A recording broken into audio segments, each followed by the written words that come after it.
So, all right, well, moving on. We got Memphis, a number 2 seed, versus kind of a surprise team here, Missouri at number 3. I think you have to take Memphis with their athleticism in this game. They have 4 starters averaging over 10 points right now, so they can really spread the ball. If one guy's not hitting it, like in their first game, nobody was hitting shots early on. They're getting in foul trouble, and they have a bench guy come and have a career game for him. I forget his name right now, but they have 4 guys who can all play very well. They got Dozier, Taggart, Anderson, and obviously Tyreek Evans. Very well coached by John Calipari. I think that it's their game to lose right now, even with Missouri playing as well as they have been playing, and the fact that Missouri's battle-tested themselves. I think Memphis, with their athleticism, this is their game to lose. I love Memphis here. Memphis is the team to beat here in this bracket.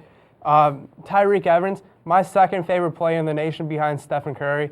You know, Tyreek Evans, the best freshman in the nation, the most underrated freshman in my opinion as well, not getting the hype like Derrick Rose got last year. That's beside the point. You also got Memphis. If they make the Final Four, maybe you will. Yeah. I mean, but I'm saying, though, he's been the best freshman this entire year. He's averaging over 16 points a game. Even better than Curry's little brother, who is transferring to. Did you hear about that?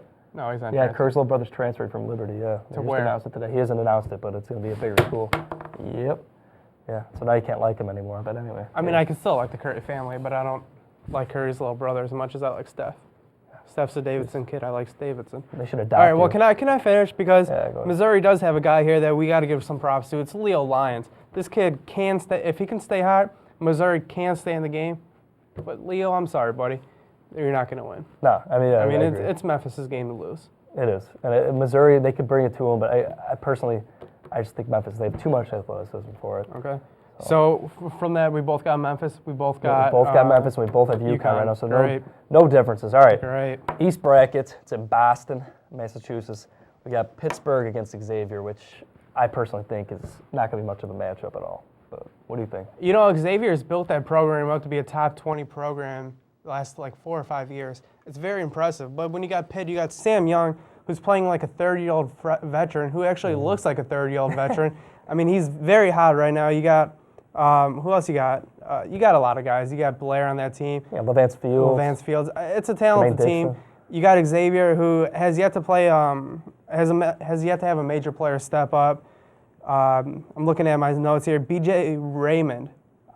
B.J. Raymond, who? I don't know this guy, but you know, shot 42% in three-pointers this season. He's only had 30% in three-pointers in the tournament.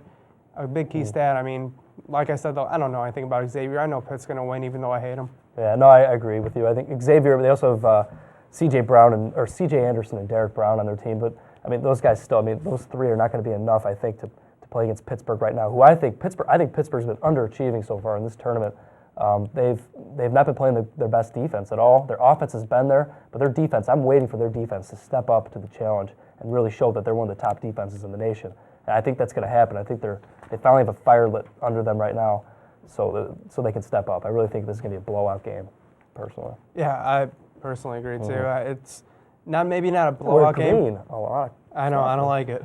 Yeah, we got to disagree on one of these. You looked at my sheets before we got here. No, I would have changed it. I would have changed it and argued the other way if I'd have known that. Well, we didn't know that, and that's why we're both smart. Yeah. All right. Well, our next matchup is both of our intriguing matchups, which another surprise that we're both on the same page. I guess it's that Chicago thing.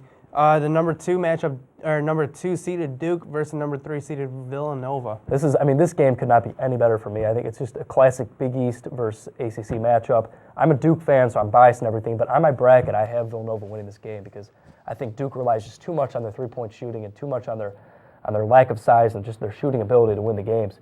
Granted, they have been playing better than anybody in the country so far, and the guy whose name I forgot before, Kyle Singler, has totally been stepping it up, and especially John Shire too. But Gerald Henderson is one of the top players in the nation right now. I think he's a first-team All-American.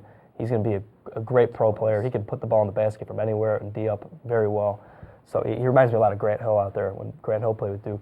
But I think remember those days? I do. In the You're such a liar. All right, well, that's what made me fall in love with them back in the day. And I was actually Trajan Lane, but that's a completely different story. But No, I think personally Duke right now, the way they're playing, I'm going to take Duke in this game against my bracket. Trajan Langdon, Did he play there or did he play at Kentucky? No, I played at Duke. Are you sure? I swear on my life, yes. Number 21. I remember his number. Right. You know his guy. You know that Duke I know my guy. Can I give you a little bit of Duke now? Is that cool? Can I go? Let's go. All right, well, Duke, Villanova. I like Duke in this game. I know you like Villanova. You like Dante Cunningham. You got a little thing for him. I don't like Dante Cunningham. No, that I much. like Duke. I was saying that. I know, but didn't you say you have Villanova on I'm your my bracket, though? but I'm changing. I have All Duke now. Great. Well, we're both agreeing again because I have Duke as well. You know, Greg Paulus is the most overrated player in the nation. Villanova, like I mentioned earlier, has not played an away game in the tournament, which I think is going to hurt them in the end. You got John Shire, who just needs to keep playing smart, get the open shots, get it down to Zubak down low, and just Zubak has to be aggressive in this game. I think if he could be aggressive, that could be a big key. Maybe doubling him up and kicking out to Shire in the end. Yeah, but Duke's got to watch out for the two Coreys, Corey Fisher and Corey Stokes. Look at you, man, the Coreys. I got this right now. Villanova has very good guard-heavy lineup, like I was saying, and they match up so well against Duke, and Duke matches up pretty well against them too, which is why it's such a good game because they're so similar in the way they play and the way they space the court.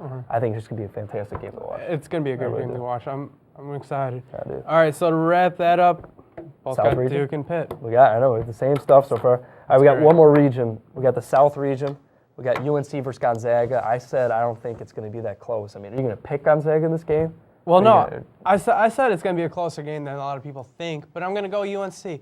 Here's the thing behind UNC is Ty Lawson. They've been hyping this up as there's an injury for him. I don't think there's really an injury. I think it was just a little hype for the media just to get that going. They need something to talk about. I like Ty Lawson here. I think they're going to play an extremely great game. They're going to get the win here. Zag's a team that are playing hot right now, but I don't think they have enough. Pargo, Heifeld, two great players, two pros in the future. But when you go up against a big ACC school like that, there's no doubt UNC is going to win this game. They're just overmatched. I think Gonzaga is a great team and everything, but UNC just overmatches them. I think UNC it's their tournament to lose when you talk about that. And Gonzaga, they're just running into the wrong team right now in UNC, especially even with Lawson hurt. I think that they just bring too much to the table for Gonzaga to even compete with personally. So. Okay, so we're both going. We're both going UNC on that great. one too. Well, this is our final matchup. It's the number 3 seeded Syracuse versus the number 2 seeded Oklahoma. Who do you got? I'm gonna go with Syracuse here because you got Syracuse too. I got Syracuse too. All right, just I'm talking. switching. No, I can't switch because just talk. Right, Syracuse right now. Johnny Flynn is playing out of his mind. He's the best point guard in the country, in my opinion. Right now, he's been playing fantastic.